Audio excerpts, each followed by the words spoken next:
할렐루야. 오늘은 고난주간 첫날입니다. 오늘 본문의 말씀은요, 마태복음 21장 12절부터 13절의 말씀이 되겠습니다. 각자 가지고 계신 본문을 통하여서 말씀을 읽어본 후에 함께 나누도록 하겠습니다.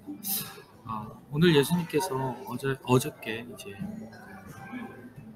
예루살렘 성에 입성을 하셨죠. 그리고 제일 먼저 이제 예수님께서 고난주간에 하신 일은 성전 정화 작업을 하셨습니다.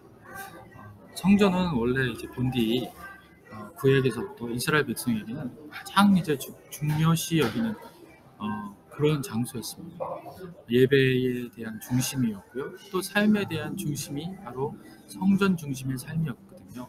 그런데 그 성전에서 이제 예배를 드리고 기도를 하고 또 경건을 쌓는 것이 아니라 거기에서 돈을 바꾸고 장사를 하는 그런 일들이 이제 막 벌어지기 시작을 한 겁니다. 그래서 예수님께서 굉장히 분노를 하셨죠. 그 분노의 그 근거는요, 이사야 56장 7절에 그렇게 나와 있어요. 뭐라고 나와 있냐면요, 내 집은 기도하는 집이라 일컬음을 받으리라 라고 이야기를 써 있습니다.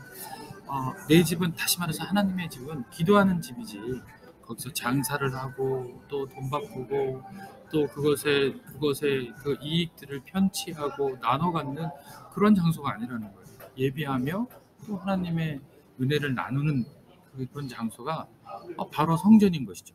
그런데 그들은 성전에서 예배를 드리지를 아니하고, 예배는 드리긴 드려도 실제적인 하나님의 은혜를 사모하는 것이 아니라 그 이면에 있는 이익들에 대해서 눈이 멀게 된 상태였었어요. 그래서 예수님은 그 모든 것들에 대한 부분들을 분노하셔서 그것을 이제 정화하심으로 인하여서 온전케 되어지는 성전의 본질적인 그런 은혜를 회복하시려는 그런 일들을 하신 거예요.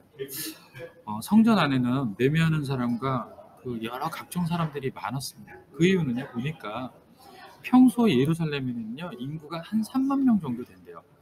그런데 6월절 기간에는 18만 명 정도 된다는 겁니다. 이 6월절은 뭐냐면요, 모세가 애굽을 탈출할 때 이스라엘 백성을 데리고 애굽을 나올 때 그때 그들이 그 장자의 사건이 있었잖아요. 장자들이 다 죽는 사건이 있었는데, 그런데 특별히 6월절 그 어린 양을 통하여서 문서주의 피를 바르면 장자를 죽지 아니하고 그 고난에서 넘어가는 그런 은혜를 경험하게 됩니다. 그 사건이 바로 그 6월절 사건이었어요. 그래서 이스라엘 백성들은요, 이 6월절에 어린 양을 잡아서 각기 자기가 먹을 만치를 먹으면서 그날 애굽에 탈출하는 그 출애굽한 날들을 기억하게 되는 거예요.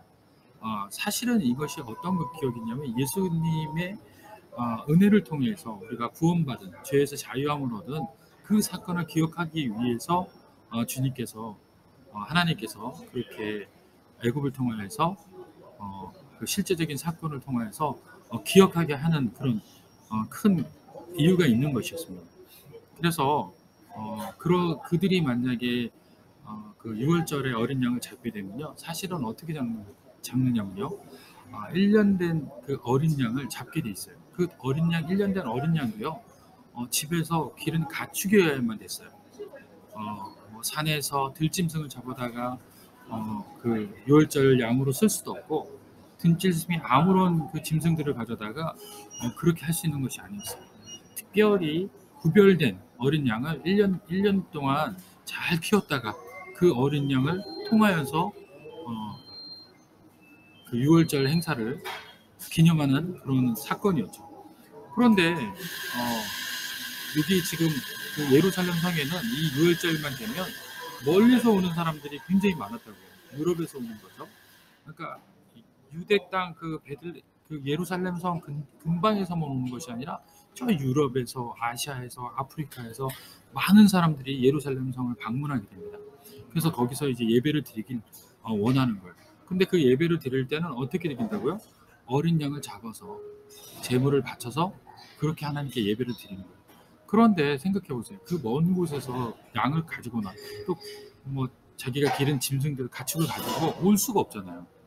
그래서 이제 하게 된 것이 뭐냐면, 이 성전 안에서 이제 그 양들을 흠없고 순전한 양들을 사서 그렇게 예배를 드렸던 거였어요. 그리고 또 한 가지는 뭐냐면 매년 유대인 남자는 성전세를 냈어야 돼요. 반세겔. 그래서 그 성전세를 통해서 성전이 유지가 되는 거예요. 그런데 이 성전세는 두로의 은세겔이라는 특별한 주화로 내야만 했는데 예루살렘에서 그 주화를 바꿔주는 거예요. 자기들이 돈을 가지고 그 두로의 그 반세겔을 어디서 구할 수가 없잖아요. 가지고 다닐 수도 없고. 그래서 성전에 오면은 그거를 환전해 주는 사람들이 있었다는 것이죠. 자, 이거는 불가피한 일이에요, 사실은. 예수님도 그것 때문에 그 진노하신 게 아니에요. 왜냐하면 그들의 그 정말 그 본질적인 하나님 앞에 예배드리려고 하는 그 열심을 뭐라고 한 것이 아닙니다. 그런데 문제는 뭐냐면요, 이 장사하고 이 매매하는 장소가 어디냐면요, 외지인들이 기도하는 기도의 장소였다는 거예요. 이스라엘 백성이 아니라 이방인들이 기도하는 이방인의 기도처라는 그 장소에서 기도를 하게, 그 장사를 했다는 거예요. 만약에 그런 그 장소가 거기에 이렇게 가득 매매하는 사람들로 가득 차 있으면 정작 예배를 드리고 싶고 또 기도하고 싶은 이방인들이 그곳에서 쓸 수가 없는 거예요. 근데 그것을 또 누가 눈 감아주고 있습니까? 바로 당시에 있었던 제사장들과 정치 지도자들이 그거를 눈 감아준 거예요. 아무렇지도 않게. 그리고 어떤 일들이 벌어지냐, 거기서 얻어진 수익금들을 분배하여서 자기네 입속을 채우기 시작을 한 겁니다. 주님은 그 중심을 이야기하신 거예요. 그 어쩔 수 없이 살 수밖에 없는, 예배드릴 수밖에 없는 그 어려운 사람들의 심정을 이야기하는 것이 아니라 그 본질이 바뀌어서 비본질적인 것으로 인하여서 황폐되어 버린 그런 상태를 지적하고 계셨던 거예요. 첫째는 정치 지도자들, 그 다음에 종교 지도자들이었지. 예배의 잘못된 것과 잘못을 지켜서 그것이 잘못된다는 것을 가르쳐야 줘야 될 사람들이 그 자리에 서 있지 아니하고, 또 그것을 통해서 자기네의 이익을 편취하는 그런 나쁜 점이 있었고요. 두 번째는요, 성도들이 거기에 오는 이제 그 예배를 드리는 사람들이 그런 이제 쉬운 상태를 경험하다 보니까 굳이 어렵게 또 그렇게 예배에 대한 감사와 또 예배에 대한 경건을 딱 이제 잊어버린 겁니다. 아주 형식주의적인 상태로 돌아가게 된 것이죠. 그 주님은 이 두 가지를 이야기하신 거예요. 첫 번째는 지도자들이 경건에 임하지 아니하고 그걸로 인해서 또 백성들이 그들의 삶이 변질되어져 가는 것. 그 이야기들을 이제 주님께서 나무라시면서 이곳은 하나님을 향하여서 기도하는 집이다라고 이야기하는 겁니다. 하나님께서 내 집은 기도하는 집이다라고 이야기하는 것을 예수님이 그들에게 다시금 지적을 하는 겁니다. 그렇습니다. 오늘 이 성전 정화는요, 사실은 우리의 마음 상태를 이야기하는 겁니다.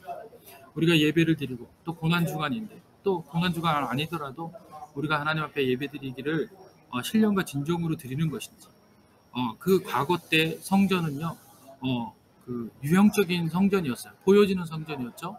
그러나 지금의 성전은요, 보이지 않는 성전을 이야기하고 있습니다. 다시 말하면 어디의 성전이에요? 내 마음의 성전을 이야기합니다.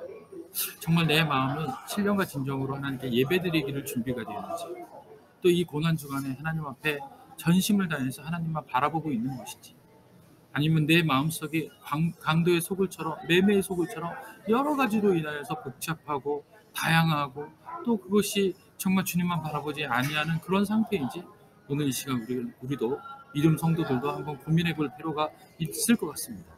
오늘 첫날 하나님 주님께서 이 땅 가운데 오셔서 제일 마지막에 7일 중에 하루를 성전 정화, 너희들의 성전이 온전하냐, 너희들의 예배가 온전하냐, 이렇게 물어보시는 겁니다. 우리 안에 매매하거나 잡상인들이 많거나 정말 여러 가지로 복잡 다양해가지고 주님 앞에 예배드릴 수 없는 그런 상태라면 오늘 이 시간 우리는 돌아봐야 될 것 같습니다. 첫날, 고난주간 첫날, 오늘 주님의 은혜를 통하여서 내 마음 상태가, 내 마음속에 있는 성전이 주님께 향하 있는지, 그곳에는 잡상인이 없는지, 매매하는 자가 없는지 우리 한번 돌아보시고 경건된 하루를 훌륭히 보내는 승리하는 인생 되시기를 간절히 축원드립니다. 기도하겠습니다.